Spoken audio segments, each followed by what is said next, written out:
నమస్తే అండి. ఓం శ్రీ గణాధిపతయ నమః. ఓం శ్రీ గురుభ్యో నమః. ఓం శ్రీ మాత్రే నమః. ఈరోజు మనము అప్కమింగ్ ట్రాన్సిట్ రవి అండ్ కుజుడు కలిసి వృశ్చిక రాశిలో యుతి జరుగుతుంది. సో ఆ యుతి గురించి ద్వాదశ రాశుల వాళ్ళకి ఎలా ఉండబోతుందో తెలుసుకునే ప్రయత్నం చేద్దాము. రవి మనకి జనరల్ గా నెలకు ఒకసారి రాశి మారుతూ ఉంటారు. సో ఇప్పుడు ప్రజెంట్ ఏంటంటే తులారాశిలో సంచారం జరుగుతూ ఉన్నారు. మనకి నవంబర్ 16వ తారీఖున వృశ్చిక రాశిలోకి రవి ఎంటర్ అవుతారనమాట. అండ్ అక్కడ ఆల్రెడీ కుజుడు సంచారం జరుగుతూ ఉంది.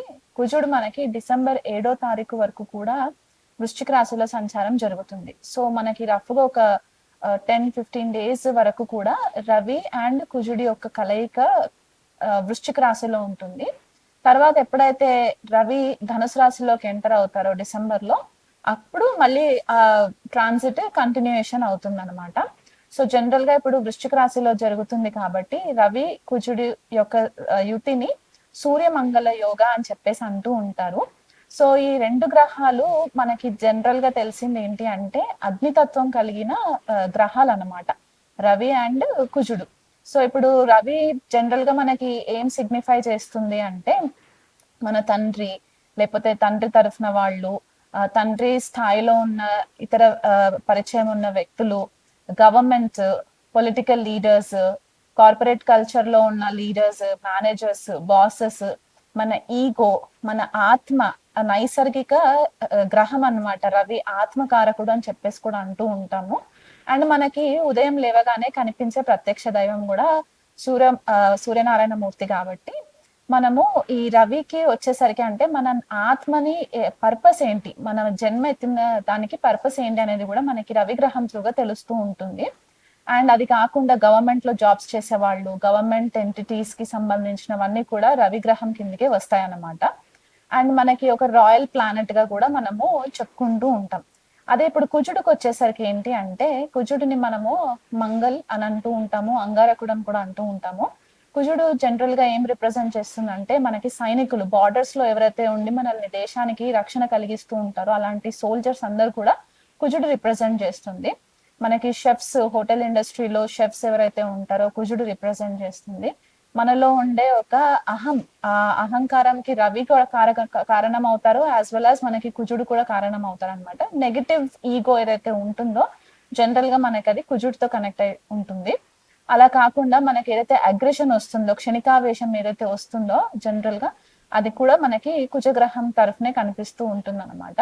సో మన బాడీలో ఉష్ణం ఎక్కువ ఉండడం అంటే బాడీలో హీట్ ఎక్కువ జనరేట్ అవ్వడము ఈ మనకి కుజుడు అండ్ రవి రెండు గ్రహాలు కూడా కారణం అవుతాయి. సో ఇలాంటి కుజుడు అండ్ రవి కలయిక వచ్చినప్పుడు ఏమవుతుందంటే టెంపర్మెంట్ ఇష్యూస్ ఎక్కువ కనిపిస్తూ ఉంటాయి నెగిటివ్ సైడ్ లో. అంటే మనకి రెండు క్రూర గ్రహాలు, అగ్నితత్వం కలిగిన గ్రహాలు ఏం చేస్తాయంటే జనరల్ గా టెంపర్మెంట్ ఇష్యూస్, అతిగా కోపం రావడము, బాడీలో టెంపరేచర్ ఎక్కువ పెరిగిపోవడము, కొన్నిసార్లు మనకి బ్లడ్ ప్రెషర్ ఎక్కువ అవ్వడము, హార్ట్ కి సంబంధించి ఇబ్బందులు రావడము, ఇవి వస్తుంటాయి.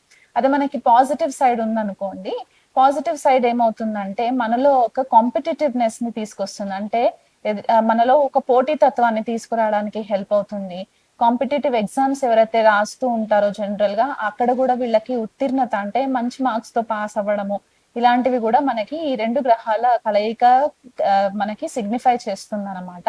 అది కాకుండా ఏంటంటే శత్రువుల పైన విజయం సాధించడము, స్ట్రాటజిక్ గా ఒక ప్రాపర్ ప్లానింగ్ తోటి ఎదురెళ్ళడము, మనకి ఏదైనా ప్రాజెక్ట్స్ ఇస్తే ఆ ప్రాజెక్ట్ కి సంబంధించి ఒక ప్లానింగ్ వేసుకొని అది సక్సెస్ఫుల్ గా కంప్లీట్ చేయడానికి కూడా ఈ రెండు గ్రహాలు కూడా మనకి హెల్ప్ చేస్తూ ఉంటాయి. అండ్ ఒక హెల్తీ లివింగ్ లైఫ్ స్టైల్ కి కూడా మనకి ఈ రెండు గ్రహాలు హెల్ప్ చేస్తుంటాయి. మన వైటాలిటీ అంటే బాడీలో ఏదైనా హెల్త్ ఇష్యూస్ రాకుండా ఉండడానికి, ఆ హెల్త్ ఇష్యూస్ నుంచి మనల్ని ప్రొటెక్ట్ చేయడానికి కూడా ఈ రెండు గ్రహాలు పాజిటివ్ వేలో మనకి హెల్ప్ చేస్తూ ఉంటాయి అన్నమాట. అండ్ అదే వృశ్చిక రాశి చూసుకున్నట్లయితే గనక జనరల్ గా కాలపురుష కుండలిలో వృశ్చిక రాశి మనకి 8వ రాశిగా చెప్తూ ఉంటాం కాబట్టి ఇక్కడ చాలా మట్టుకు ట్రాన్స్ఫర్మేషన్ జరుగుతూ ఉంటుంది. సడన్ గా ఏదన్నా ఈవెంట్స్ జరగడము, అది మన పర్సనల్ లైఫ్ లో అవ్వచ్చు, లేకపోతే మనకి గ్లోబల్ లెవెల్లో ఏదన్నా సడన్ గా జరిగే విషయాలు ఏవైతే ఉంటాయో మనకి వృశ్చిక రాశి సిగ్నిఫై చేస్తుంది. డీప్ గా మనం ఏదైతే భూమిలో పాతి పెట్టేసిన నిక్షేపాలు ఏవైతే ఉంటాయో అవన్నీ కూడా మనకి వృశ్చిక రాశితో కనెక్ట్ అవుతుంది. అకల్ట్ సబ్జెక్ట్స్ అంటే ఇప్పుడు మనకి జ్యోతిష శాస్త్రం అవ్వచ్చు, టారో రీడింగ్ అవ్వచ్చు, ఇలాంటి అకల్ట్ సబ్జెక్ట్స్ అన్ని కూడా వృశ్చిక రాశి డొమైన్ కిందకే వస్తాయి. అది కాకుండా సడన్ గా వాల్కానోస్ ఇరప్షన్ అవ్వడము, భూగర్భంలో ఏవైనా కొత్త విషయాలు బయటికి రావడము, రీసెర్చ్ కి సంబంధించి ఎవరైనా సరే రీసెర్చ్ ఫీల్డ్ లో ఉన్న వాళ్ళు ఉంటే గనక వాళ్ళకి వృశ్చిక రాశి డామినెంట్ ఉంది అని చెప్పి కూడా మనం చెప్పుకోవడానికి ఉంటుంది అనమాట. కాకపోతే ఇప్పుడు ఈ రెండు గ్రహాలు వృశ్చిక రాశిలో ట్రాన్సిట్ అవ్వడంతో ఏమవుతుందంటే, రెండు అగ్ని తత్వం గల గ్రహాలు ఒక జలతత్వ రాశిలోకి వెళ్ళినప్పుడు అక్కడ ఒక రకమైన ట్రాన్సిషన్ జరిగి విస్ఫోటకాలు జరగడానికి కూడా ఛాన్సెస్ ఎక్కువ కనిపిస్తూ ఉంటాయి. స్పెసిఫిక్ గా రవి అండ్ కుజుడు మనకి పోలీస్ డిపార్ట్మెంట్, సోల్జర్స్ కి సంబంధించి, గవర్నమెంట్ బాడీస్ కి సంబంధించి, గవర్నమెంట్ లీడర్స్, పొలిటికల్ లీడర్స్, వీళ్ళందరికీ కూడా సర్జన్స్, మంచి మంచి డాక్టర్స్ ఎవరైతే ఉంటారో సర్జన్స్, అవన్నీ కూడా మనకి ఈ డొమైన్ కిందికి వస్తాయి అన్నమాట. వృశ్చిక రాశి విత్ రవి అండ్ కుజ యొక్క కాంబినేషన్ ని బట్టి. సో ఇప్పుడు మనకి ఈ పర్టికులర్ ట్రాన్సిట్ ఏదైతే మాట్లాడుతున్నామో అది ద్వాదశ రాశుల వాళ్ళకి ఎలా ఉండబోతుంది అనేది మనము విశ్లేషణ చేసుకున్నాం. ఎందుకంటే మేషరాశి నుంచి మీనరాశి వరకు ఈ రవి అండ్ కుజుడి యొక్క లార్డ్షిప్స్ మనకి మారుతూ ఉంటాయి కాబట్టి ఒక్కొక్క రాశికి ఒక్కొక్క రిజల్ట్ ఇవ్వడానికి పాసిబిలిటీస్ ఉంటాయి కాబట్టి అది మనం తెలుసుకునే ప్రయత్నం చేద్దాం. మకర రాశి లేదా మకర లగ్నం వాళ్ళకి ఈ పర్టిక్యులర్ రవి కుజుల యొక్క సంచారము లాభస్థానంలో జరుగుతుంది. చతుర్థాధిపతి, అష్టమాధిపతి అండ్ లాభాధిపతి కలిసి లాభస్థానంలో సంచారం జరగడం ఏమవుతుందంటే, మీకు ఏవైతే నెట్వర్క్ సర్కిల్ ఉంటుందో, మనకి లాభస్థానం జనరల్ గా పబ్లిక్ నెట్వర్క్ సర్కిల్ గా చెప్తూ ఉంటాము. మన యొక్క డిజైర్స్ అంటే మన కోరికలు ఏవైతే ఉన్నాయో, మనం ఇది చేయాలనుకుంటాం, కొన్నిసార్లు అది వెసలుబాటు అవ్వదు కదా. సో ఏవైతే హోప్స్, డిజైర్స్ ఉండుంటే గనక అవన్నీ కూడా ఇప్పుడు మీకు ఫేవరబుల్ గా టర్న్ అవ్వడానికి ఛాన్సెస్ కనిపిస్తుంది. అష్టమాధిపతి రవి లాభస్థానంలో ఉండడము, సడన్ గా మీకు జాబ్ లో కూడా చేంజెస్ రావడము, లాభాధిపతితో కలిసి ఉండడము. సో ఏదైనా కొత్త జాబ్ లోకి వెళ్ళడము, లేకపోతే ఇది వరకు ఇంటర్వ్యూస్ ఇచ్చి మీకు అసలు కాల్ బ్యాక్ రాలేదు అని అనుకుంటే గనక అవి ఫేవరబుల్ గా మీకు వచ్చే ఛాన్సెస్ కనిపిస్తున్నాయి. గవర్నమెంట్ నుంచి మంచి బెనిఫిట్స్ రావడానికి ఛాన్సెస్ ఉన్నాయి. మకర లగ్నం, మకర రాశి వాళ్ళు ఎవరైనా గవర్నమెంట్ కి సంబంధించి, పొలిటికల్ కి సంబంధించి ఉన్నట్లయితే గనక మీకు మంచి ఫేవరబుల్ రిజల్ట్స్ వస్తాయి. రికగ్నిషన్ వస్తుంది. ఇది వరకు మీరు చేసిన వర్క్ కి మీకు మంచి రికగ్నిషన్ రావడానికి, ఒక ఆస్కారం ఏర్పడడానికి ఛాన్సెస్ ఉన్నాయి. ఇక్కడ ఒక చిన్న కాషన్ ఏంటి అంటే, మీకు 11th హౌస్ లో రెండు అగ్నితత్వ గ్రహాలు సంచారం జరగడం ఏంటంటే, మీ ఈగో కూడా ఎక్కువ అయ్యే ఛాన్సెస్ కనిపిస్తుంది. కాబట్టి కొన్నిసార్లు మీ నెట్వర్క్ సర్కిల్ వాళ్ళతోటి కొద్దిగా డిస్టర్బెన్సెస్ జరిగే ఛాన్సెస్ కనిపిస్తున్నాయి. ఆ విషయంలో కొంచెం కేర్ఫుల్ గా ఉండండి. వీలైనంత మట్టుకు ఈగో క్లాషెస్ కి వెళ్లకుండా అవాయిడ్ చేసే ప్రయత్నం చేయండి. అంటే మీకు ఒకవేళ ఏదైనా డిస్కషన్ మీకు నచ్చట్లేదు, మీ ఎథిక్స్ కి విరుద్ధంగా ఉంది అని అనుకుంటే కనుక అక్కడ నుంచి బయటకు వచ్చేసేయండి టెంపరీగా. కాకపోతే ఆ ఆర్గ్యుమెంట్ ని ఇంకా పొడిగించే ప్రయత్నం చేయకండి. దానివల్ల మీకు రెప్యుటేషన్ భంగం అయ్యే ఛాన్సెస్ కనిపిస్తుంది. సోషల్ సర్కిల్లో నెగిటివ్ పేరు రావడానికి ఛాన్సెస్ కనిపిస్తున్నాయి. కాబట్టి ఆ విషయంలో కొంచెం కేర్ఫుల్ గా ఉండండి. బట్ ఓవరాల్ గా చూసుకున్నట్లయితే గనక ఈ ట్రాన్సిట్ మీకు చాలా మంచి రిజల్ట్స్ ఇస్తుంది.